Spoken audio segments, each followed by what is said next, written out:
Good morning, students. Welcome to the OOID session. In today's topic, we are going to see about conceptual classes. In the last class, we saw about artifacts of elaboration, then the partial domain model, and then a small introduction about the conceptual class.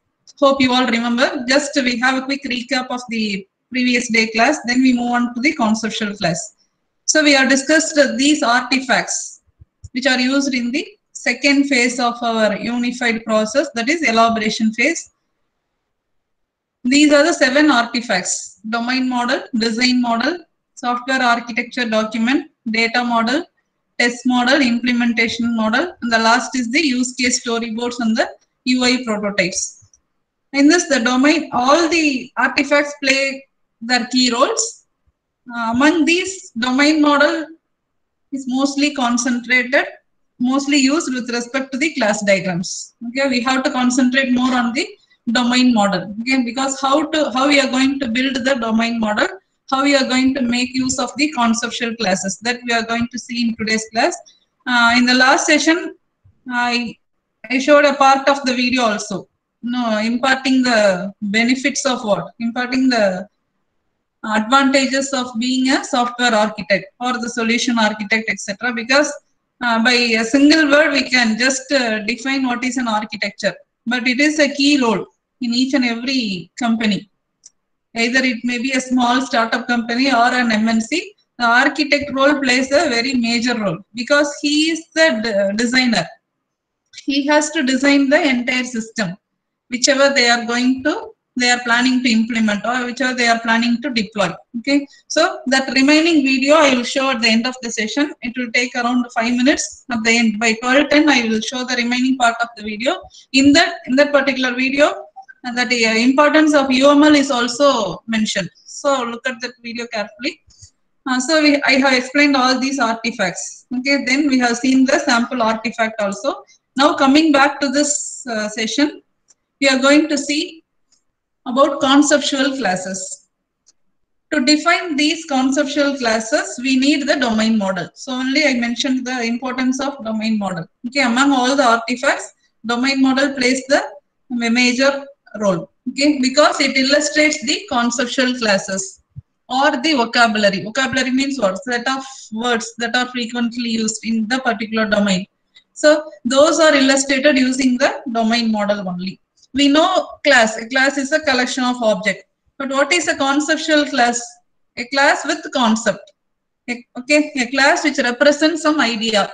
A class which tells about something or an object. That is called as a conceptual class. That's the rough definition for a conceptual class. But how we are going to technically define the conceptual class means using the domain model. We have to after identifying the class, we have to identify its attributes. Then based on the attributes, what are the methods that we are going to use? Okay, all those things we are going to see. Yes. If you have any doubts, you can put it in chat. I hope it's audible for you. So a conceptual class can be considered in terms of 3 notations: symbol, intention, and extension. Yes, hope you all remember a symbol, intention, and extension. This is called, the first one is the symbol, just either words or the images. All these things are used for what? Representing the conceptual class only. Either I can use a symbol, just a word or a image, or I can use a description or the definition of a conceptual class. That is called as intention, your second diagram. And the last one is the set of examples, where we are going to apply the conceptual class. That examples we can denote using the extension. So these are the 3 ways of representing the conceptual classes. Okay. With this, we move on to the next part. There are 3 perspectives. Before getting into that conceptual class, finding the conceptual class, we are having 3 perspectives. We can see the class diagram in 3 perspectives. First one is conceptual perspective, otherwise called as essential perspective. The second is the specification perspective, and the third one is the implementation perspective. Okay. don't think that these are all only theory part and all. Just imagine with the practical software company. Just imagine with any company. Then only all these concepts will be easily remembered, will be ever in your mind. Okay, don't think that these are all vague topics like that. You are all going to work based on these principles only. Though you are in a development team or testing team, you must be aware of this design part. Okay, so only this subject plays a key role. Yes, so these are the three perspectives. Let's see the first one. It's called as essential perspective or conceptual perspective. Here we are going to represent only the diagrams. These are the perspectives for drawing what? Class diagram only. Now look at the title slide. Three perspectives in drawing the class diagram. We are not at all going for other diagrams because class diagram plays a very, very major role in the design part. Instead of writing a coding, I can draw a class diagram and I can generate a skeleton code using UML. That is the major advantage. Yes.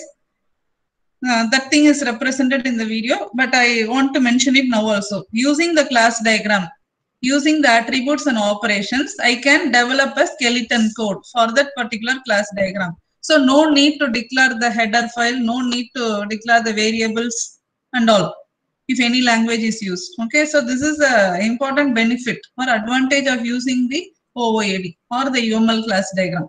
Yes. So for that only class diagram plays a very, very major role. So we have to know the perspectives, three perspectives for drawing the class diagram. First is the conceptual perspective. By the name itself, it implies what? The diagrams are interpreted as what? The things that are present in the real world. Just we are defining the concepts. We are mentioning the essential things that are needed. A normal class diagram with attributes and operations. Operations is an optional one, but attributes is a mandatory one. So that is the conceptual perspective. Otherwise called as essential perspective. Yes. Second one is the specification perspective. How the diagrams are mentioned means you are going to mention as software components or software abstract and with specifications. What are the specs? What are the software specs that are needed? And what are the interfaces? But we are not at all going to touch the implementation part. We have to specify what are the components that are used, what are the interfaces that are used. No need to tell in detail how they are used. Okay, that's it. So only we have mentioned it as abstraction. You might remember that abstract data type. Okay, ADT, abstract data type. We are going to mention only the interface. We are not at all touching the what implementation details. We are going to say how, where it is used. Okay, we are going to make it as an interface. That's all. Same thing only. Here in the specification perspective, the class diagrams are used for describing the software components with some specifications and interfaces. There is no need to tell about the implementation, which language I am using and all. Okay. For that, we are using the third perspective, that is called as implementation perspective. Actually, this is the most widely used perspective, but in some domains, in some application, when compared to implementation perspective, specification perspective can also be used majorly. Okay. So in implementation perspective, here the class diagrams are interpreted as what? Describing the software implementation. Either you have to give the particular technology or you have to specify the language. Suppose I am going to use Java language means you have to mention it in the Java code. I told the skeleton code. So you have to generate the skeleton code in the Java language. If I am mentioning C++ means your skeleton code should be generated in C++ language. Okay. So this is called as implementation perspective. Try to have running notes again and again. I am telling. I mentioned only few points in the slides. In addition, I am telling few more points also. So have it in your mind. So in the implementation perspective, as said earlier, class diagrams are used for generating the skeleton code. Yes, by using the attributes. What are all the attributes that are giving for the particular class?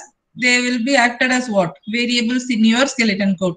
The methods we are using in the class diagram, they are acting as what? Functions in your skeleton code.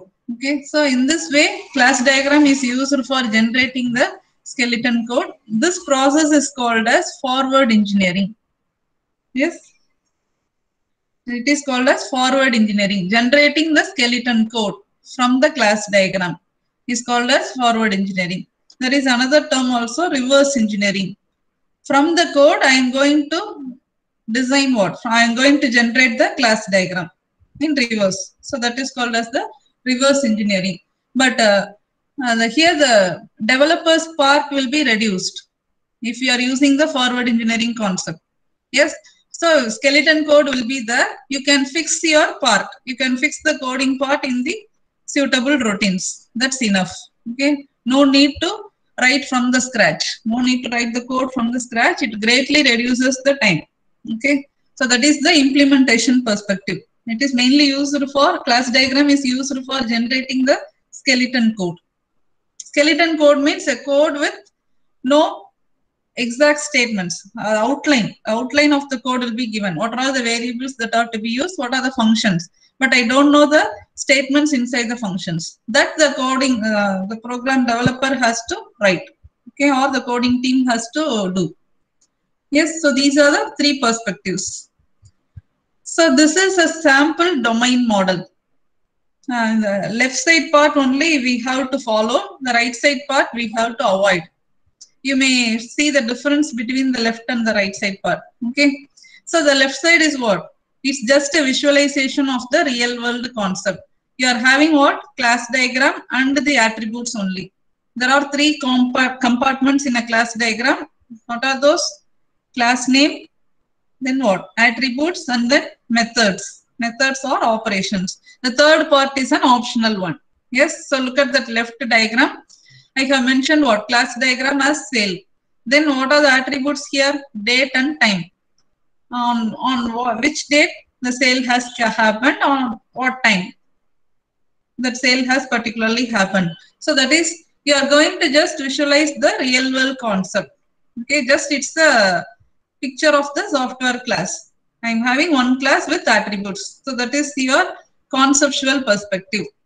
Okay, in the first part, describing things in the real world. Just I am mentioning what I am having, what are the attributes that the class is holding. That's all.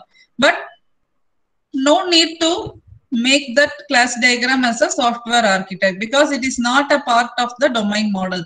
Both software artifact and also software class, they are not a part of the domain model. Only the conceptual class is a part of the domain model.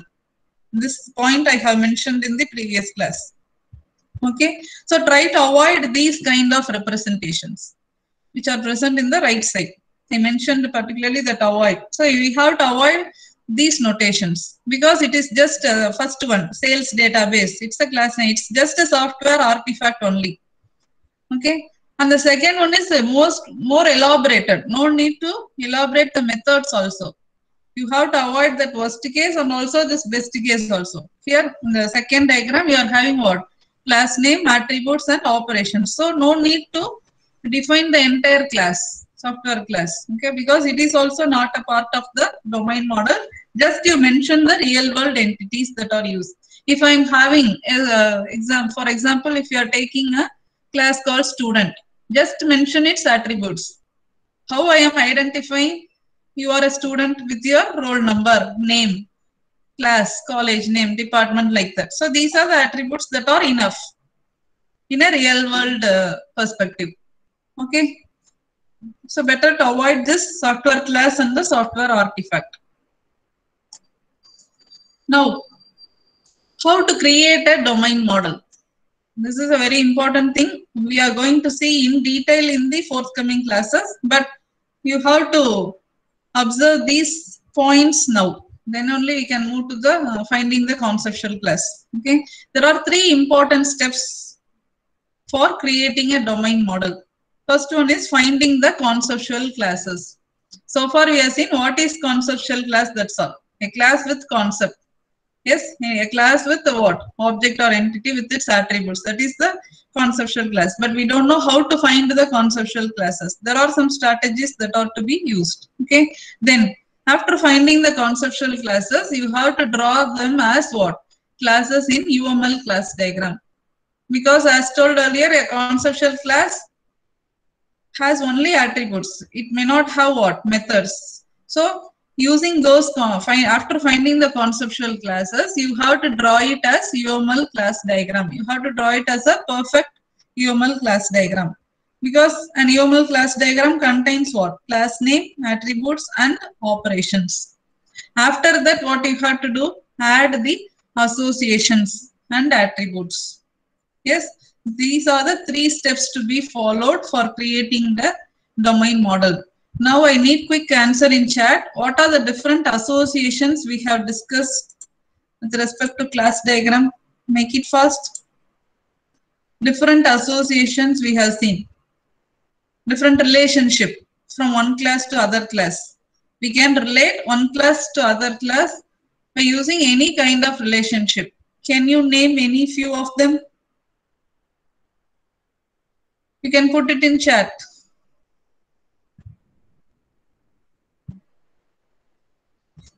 Yes, Kaushik Ishwar, are you there?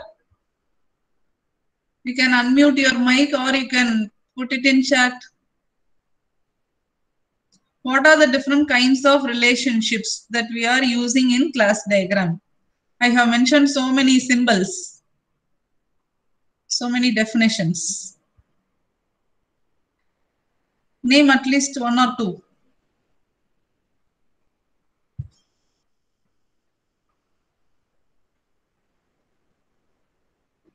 Anybody else? Nobody is answering. Nobody knows the answer. So many relationships we have seen. Yes, Ujjwala answered association, generalization, aggregation, generalization. Then what? Benjamin. Inheritance, it's a concept, Kaushikeshwar. Inheritance is an oops concept. I am asking about the association names. Aggregation, composition, generalization, specialize, yes, realization, dependency, yes, good. A few girls have answered correctly. Yes, Swati, Shalini, correct. Dependency and all. In that association also, unified association, bidirectional association and all. So you have to relate the classes. Suppose I want a strong relationship between the classes, means which association you have to use? Composition. Yes. Few of you are not responding to my questions. At least respond in chat. Benjamin, are you there in the class?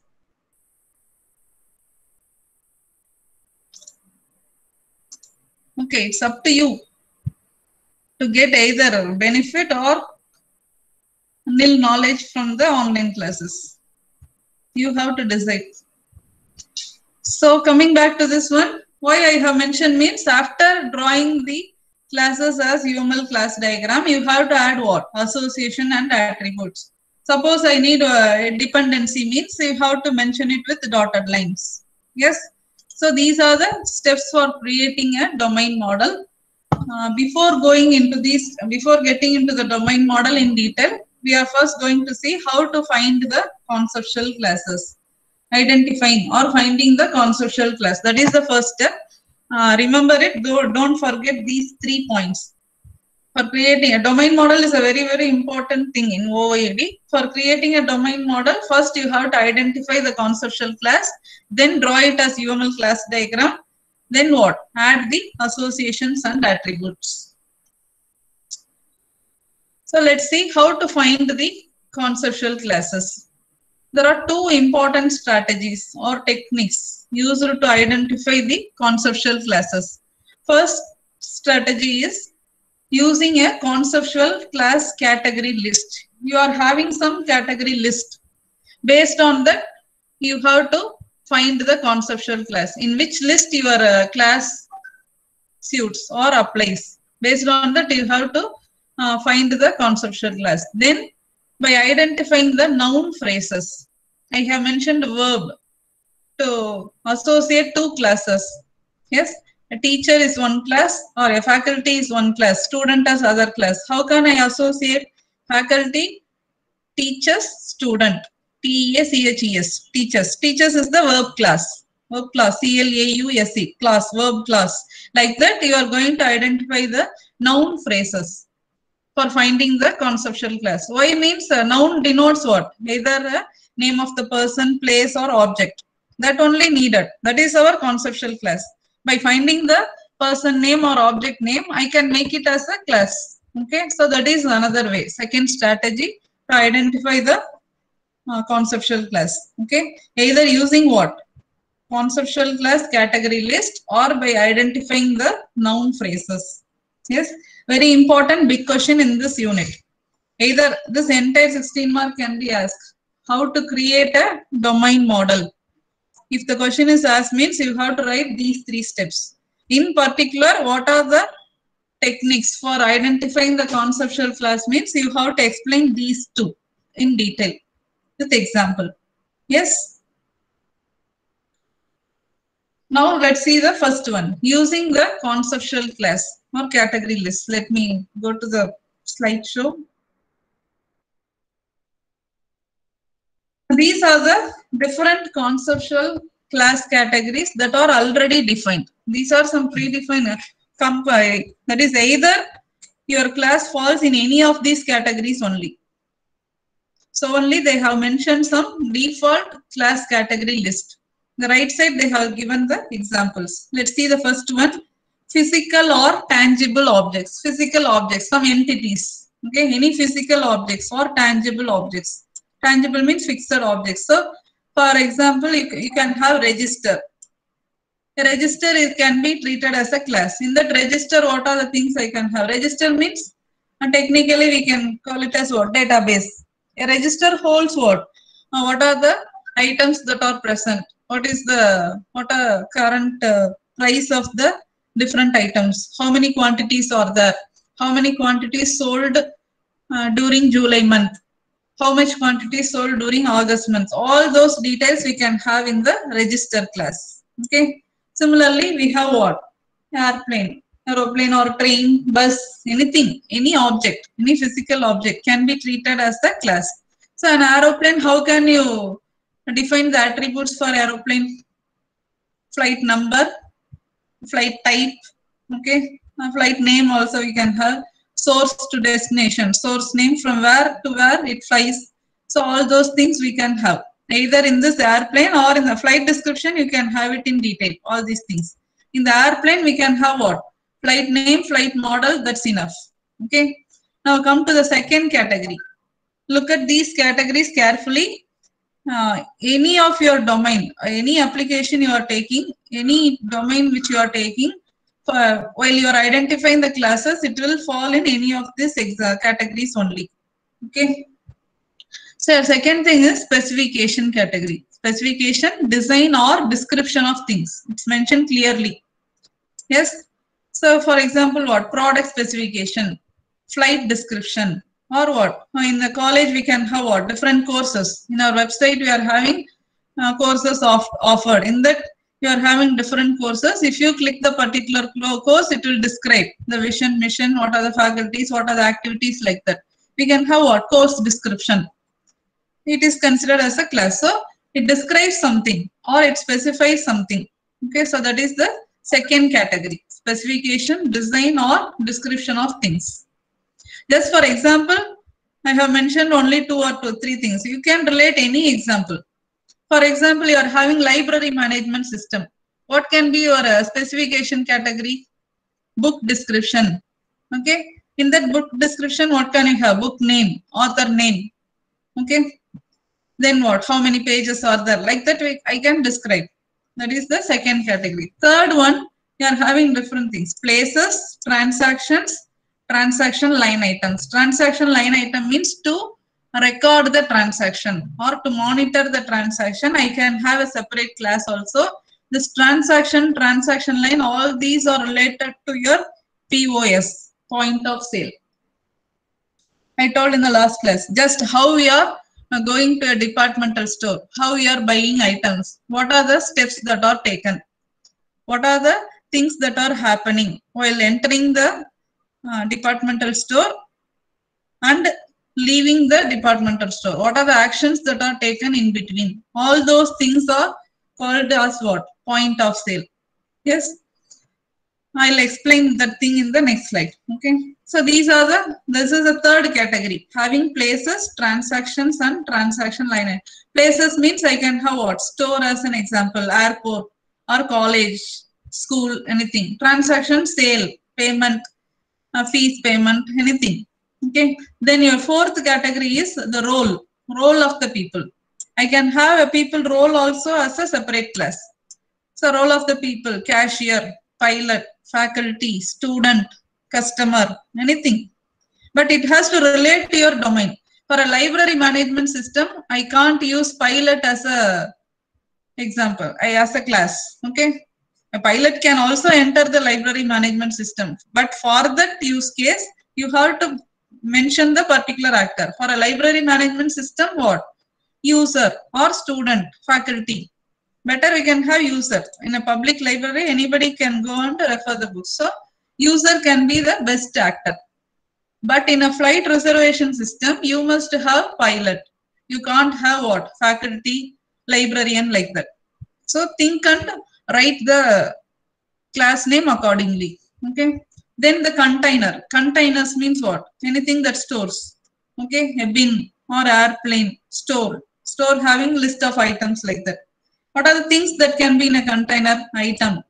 In airplane, I can have what? Passengers. Like that. So these are the different categories.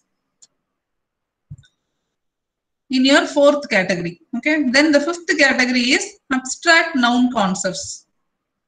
Just I have mentioned a word, acrophobia or hunger. I want to mention some clear denotion of a particular noun.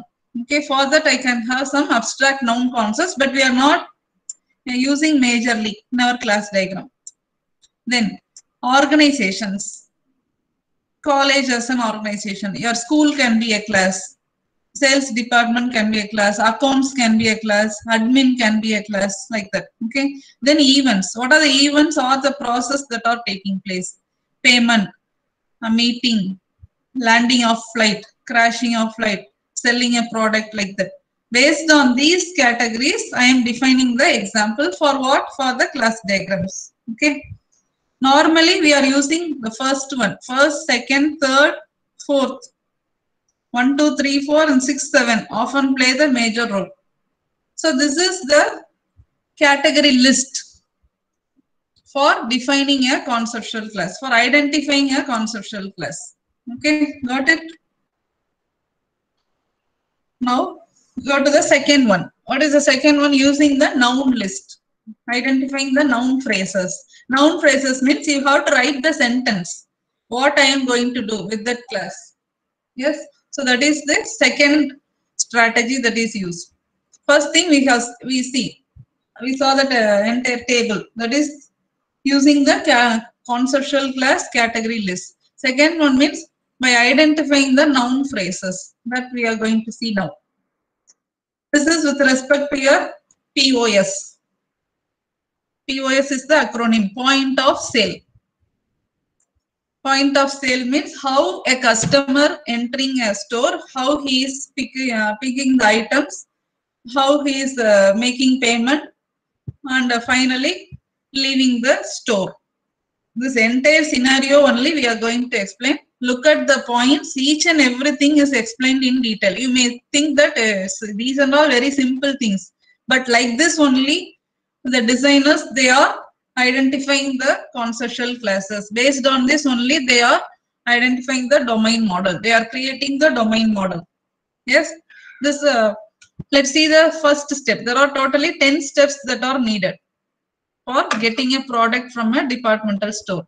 Yes, in the top I have mentioned one thing called as main success scenario. It is the actual scenario that is taking place, assuming that all the items that we have in our mind all are present in the store. You assume that you are going to buy jam or chocolates, like that, but that product is not there means that can be treated as an alternate scenario. If the product is there means you will buy. If that product is not there means I can go with some other brand. I thought of buying Pillsbury, but there is only some other brand is there. Yes. So I may or may not buy. It's up to the customer's mind. Okay, so that is called as alternate scenario. Just all are related to our real world applications only. Nothing that to get complicated. Okay. So look at that first step. Customer arrives at a POS checkout with goods and services to purchase. So he enters into the departmental store. So he has some list of items to purchase. Second one, that means after getting the products. First point is after getting all the items that he wants to buy. After getting all the items, he is entering the cash counter. That is the first thing. Customers arrives at a POS checkout. POS checkout means your billing section. Let's be more clear. Billing section with goods. Then the second step is cashier starts a new sale. That means what? Cashier will start a new billing. He will clear the previous accounts and he will start a new sale. Just look at the words that are mentioned in bold. They play the important role. Cashier is a noun. Customer is a noun. Cashier can be a class. Okay, sale can be a class. Sale line item is another class. All those can be mentioned as different classes. Okay, so only it is mentioned in bold letters. Then the third point, let's make it fast. Cashier enters the item identifier. That means what? Item code. For each item code, he will scan and a particular price will be displayed in the monitor. Yes, just imagine whichever you are purchasing in a departmental store. So he enters the item identifier. Fourth one, what the system will do? The system will record the sale line item, SLI. In short, we can call it as SLI, sale line item, and it presents item description. For example, 1011. It can be a code for what? A particular powder or soap item like that. So it will display the item description, price, and the running total. I can take 2 quantity or 3. Based on that, the price will be calculated. So here the cashier has to repeat the steps 2 and 3. Until what? Until all the items are recorded. Then finally what? Fifth step, system presents the total with the taxes. Here mention the taxes also. You have to remember the tax can be a separate class. Then cashier tells the customer what is the total. Then he asks for payment. Then in the seventh step, the payment can be made what? Either by cash or credit or check, anything. Okay. So customer pays and the system handles the payment. Eighth step, what the system will do? It will log the completed sale. It will store the entire things in the database. Okay, on the inventory system. Because all those details will be present in the departmental store. Morning 10 o'clock, that thing will be recorded in your bill. I hope you all familiar with these practices. Yes. Finally, the last but one step is what? System presents the receipt. It will give the bill and the customer leaves with receipt and goods. Sometimes நம்ம கேக்குற பொருள் எதுவுமே இல்லைன்னா என்ன ஆகும்? எதுவுமே இல்லாம just we will leave the departmental store. That may also happen. That is your alternate scenario. Okay, this is the main success scenario.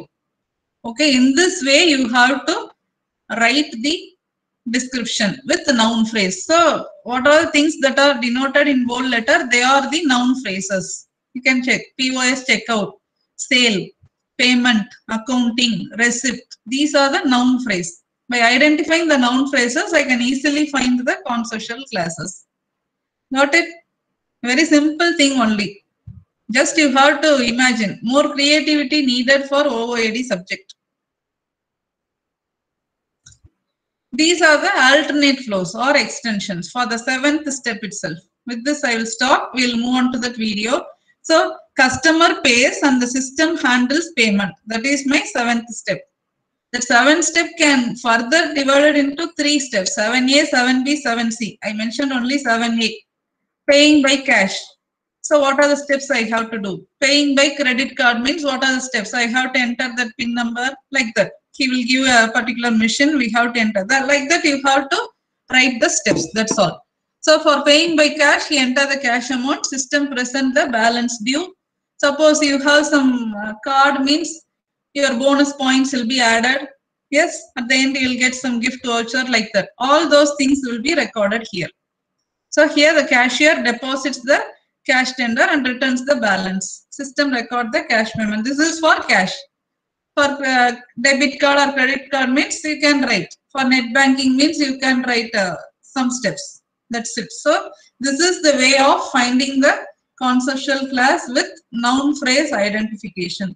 Okay, this thing we will see in the next class. So these are the two important steps for identifying the conceptual class, because this is the first step for your what? Domain model creation. Just we have mentioned the first step only. In the next class we will see the second and the third step, how to create the entire domain model. Yes, got it? Any doubts, students? I need some quick answer in the chat, then we move on to that video. Are you able to understand what is conceptual class? How to identify the conceptual class? What is meant by category list? What do you mean by noun phrase? Yes or no? Make it fast.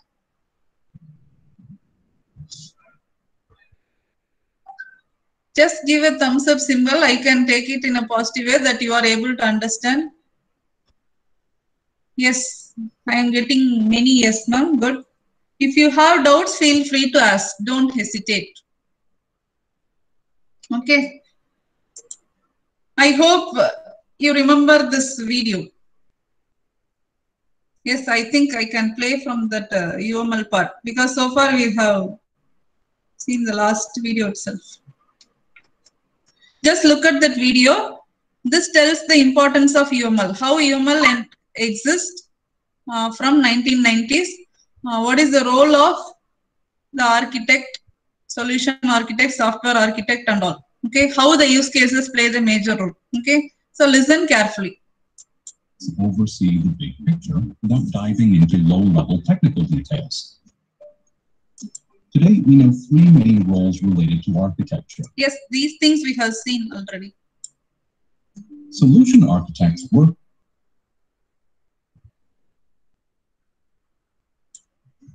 Software architects specify the structure and behavior of a system described by solution architecture from a technical perspective only. Any software development starts with gathering requirements. I think I have stopped with this. Wait for 2 minutes, students. Piece of software, these things we have covered in the yesterday class. Product never exists alone. It's an old guide for solution architecture. Yes. Too vague, right? And how if the client's salespeople upload their sales figures daily? They need a durable storage solution for these documents that also protects against users accidentally deleting important documents. The selection of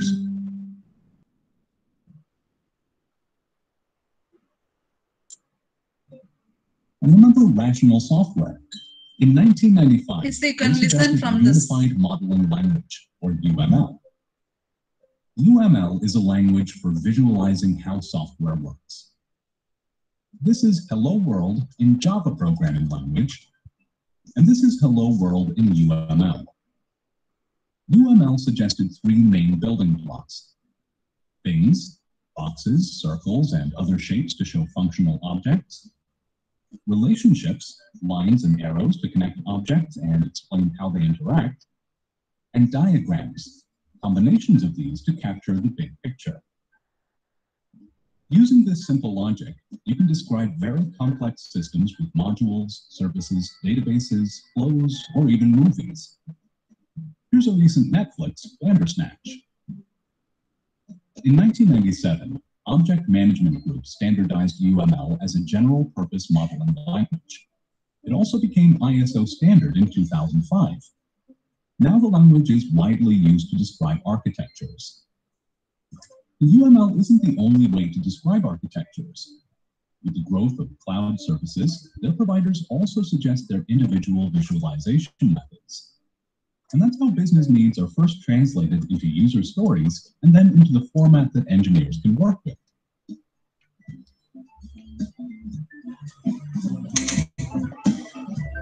The ability to win the hearts and minds of our customers while explaining abstract technical concepts as they relate to business value is a must. And this is a quote from the job posting for a solution architect in one of the tech companies. Solution architects do lots of talking. Diagrams look static, but making them, reiterating, and tweaking entails a lot of communication with different parties, stakeholders and project managers, to capture the business problem and pitch a solution, business analysts to work over requirements, enterprise architects to fit a solution into the corporate ecosystem, engineering team and software architects to break down tech details, many people, besides that one guy that's always at the coffee machine. But who's qualified for this kind of job?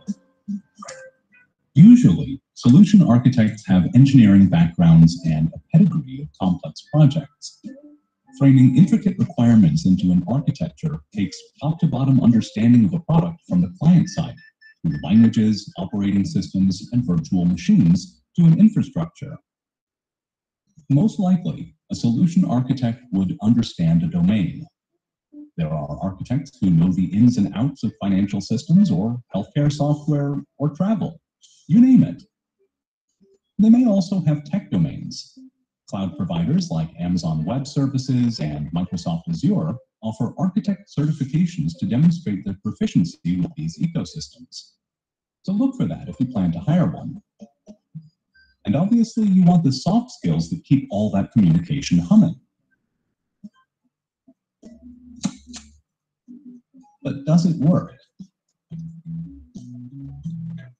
In 2009, experts from Capgemini and the University of Amsterdam surveyed people from 49 software projects to understand the business value of solution architecture as a practice. They found that the use of solution architecture helps decrease budget overrun by about 19%, improves customer satisfaction, and finds a better technical fit for project results. This doesn't mean, however, that all software projects need solution architects. If you build landing pages, integrate small modules, or make minor iterative improvements, most likely you won't need dedicated solution architecture. As one of the building blocks of enterprise planning, solution architecture remains in the realm of complex projects.